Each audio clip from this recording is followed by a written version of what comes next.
árbol me contó. Hablar con los árboles. Ellos tienen demasiado que contar, que contarnos. ¿De dónde vienen? ¿A dónde van?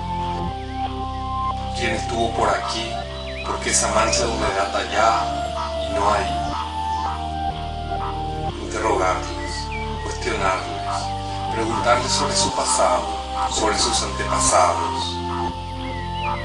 Insistirles acerca de su último amor, preguntarles por el próximo, por el viento, por la lluvia que ya los olvidó. Sacarle hojas a los árboles, robarles el tiempo, llenarles de preguntas el tronco, dejar que sus hojas hablen mal de las raíces.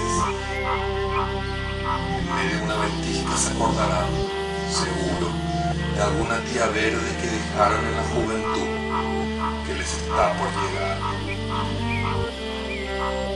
Hablar con los árboles, en castellano, guaraní o alemán, descifrarlos, entenderlos, mirarlos y mimarlos, escucharlos, grabarlos, filmarlos, hasta que ya no tengan nada de qué hablar.